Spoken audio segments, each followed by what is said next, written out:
वापस रीजनरेट हो पाएंगे। और 4 एक्सपेरिमेंट उन्होंने रह करके अंतरिक्ष में किए और वापसी पे आते हुए भी एक्सपेरिमेंट रुके नहीं। हम लोगों ने ये देखा कि अगर हमने एक दूसरे से विजुअली कम्युनिकेट करना हो, क्योंकि हम एक मिशन करने जा रहे हैं गगनयान में, तो पॉसिबिलिटी रहती है कि कभी फंस जाएं, कभी कोई दिक्कत हो, तो क्या हमारे एस्ट्रोनॉट, जिस तरह से मैं पृथ्वी पर रह करके इलेक्ट्रॉनिक शब्दों को पढ़ सकता हूं, इलेक्ट्रॉनिक सिग्नल को समझ सकता हूं, क्या एक एस्ट्रोनॉट भी उस माइक्रोग्रेविटी में रह करके उन इलेक्ट्रॉनिक सिग्नल को समझ सकता है? और डाटा भारत का है। अब देखिए पेपर जो निकलेंगे उनमें सब में भारत को उसके कंट्रीब्यूशन के लिए नाम देना पड़ेगा।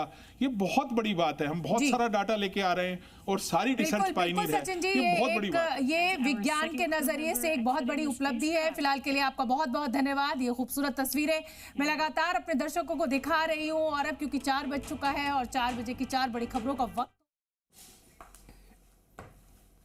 बिल्कुल, तो ये ऐतिहासिक तस्वीरें आपको जी मीडिया लगातार दिखा रहा है किस तरीके से शुभांशु का शुभ आगमन हुआ है। कैप्सूल से वो निकले मुस्कुराते हुए और कैसे अपने पैरों पर खड़े होकर और इसके साथ ही हाथ हिलाकर सभी का अभिवादन करते हुए मुस्कुराते हुए निकले हैं। और हर एक भारतीय के लिए ये क्षण जो है वो बहुत खुशी का, गर्व का रहा है।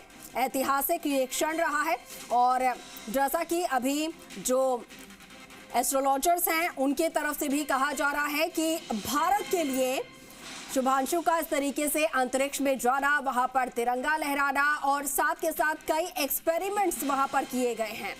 क्या कुछ चेंजेस अर्थ पर होते हैं और फिर उसके बाद जब अंतरिक्ष में चले जाते हैं तो वहां पर क्या कुछ चेंजेस होते हैं, इसको लेकर भी हमने कई एक्सपेरिमेंट्स किए हैं और वो भारतीय के लिए और भारत के लिए, साथ के साथ आगे के तमाम जो रिसर्च है उनके लिए काफी ज्यादा मददगार होंगे।